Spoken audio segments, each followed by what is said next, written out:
Happy Holi ସାଙ୍ଗମାନେ। ତ ଆଜି ସକାଳୁ ସକାଳୁ ସାଙ୍ଗ ବାବା ଯାଇକି ମଟନ୍ ଆଉ ମାଛ ଟିକେ ନେଇକି ଚାଲି ଆସିଥିଲେ। ତ ମାଛଟା ପଖାଳ ଖାଇବା ପାଇଁ, ମଟନ୍ଟା ତରକାରୀ ପାଇଁ। ତ ସିଏ ଆସିକି ମୋତେ ରୋଷେଇ ଘରେ ପଚାରୁଛନ୍ତି କି ମାଛଟା ହେଇଯିବ କି ପଖାଳ ପାଇଁ। ମୁଁ କହିଲି ହଁ ହେଇଯିବ। ତ ଯେହେତୁ ମଟନ୍ଟା ଅଣା ହେଇଛି ଦ୍ୱିପହର ପାଇଁ, ମାଛ ସେଇଥିପାଇଁ ଅଳ୍ପ ହିଁ ଅଣା ହେଇଥିଲା ପଖାଳ ଖାଲି ଖାଇବା ପାଇଁ। ତ ସେ ମୋତେ ଏଠି ପଚାରିକି ଗଲା ପରେ ମୁଁ ମାଛଟାକୁ ଟିକେ ଭଲସେ କ୍ଲିନ୍ କରିନେଲି। ଯାହା ବି ଛୋଟ ଛୋଟ କାତି ରହୁଛି ସେଇଟା ମୁଁ ଭଲସେ କ୍ଲିନ୍ କରିନେଲି। କ୍ଲିନ୍ କରିସାରିଲା ପରେ ମୁଁ ଏଇଠି ଟିକେ ଲୁଣ ହଳଦୀ ଗୋଳେଇ ନେଲି। ଗୋଳେଇ ସାରିଲା ପରେ ତାକୁ ମୁଁ ସାଇଡ଼୍ କରିଦେଲି। ଦେନ୍ ମୁଁ ଏଇଠି ଯେଉଁ ମଟନ୍ ନେଇକି ଆସିଥିଲେ ତାକୁ ମୁଁ ଗୋଟେ ଜାଗା ଆଣିକି ମୁଁ କାଢ଼ି ନେଲି। ଏଇଠି କାଢ଼ି ସାରିଲା ପରେ ସାଇ ବ୍ୟସ୍ତ ହୋଇଗଲେଣି ହୋଲି ଖେଳିବା ପାଇଁ। ସେ ମୋତେ ବାର ବାହାରକୁ ହିଁ ଡାକୁଛନ୍ତି। ତ ଆମେ ଏଇଠି ପଖାଳ ଖାଇସାରିଲା ପରେ ଚାଲିଗଲୁ ହୋଲି ଖେଳିବା ପାଇଁ ବାହାରକୁ। ତ ଏଇଠି ସାଇଙ୍କ ବାବା ଗୋଟେ ବାଲ୍ଟିରେ ପାଣି ଭର୍ତ୍ତି କରିକି ଆଣିକି ଏଇଠି ରଙ୍ଗ ଢାଳି ନେଲେ ସାଇଙ୍କ ପାଇଁ।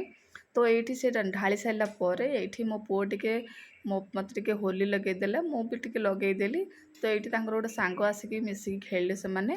ଆଉ ଏଇଠି ବ୍ୟସ୍ତ ହୋଇଯାଇଛନ୍ତି ସେ ବେଲୁନରେ ପାଣି ଭର୍ତ୍ତି କରିବା ପାଇଁ।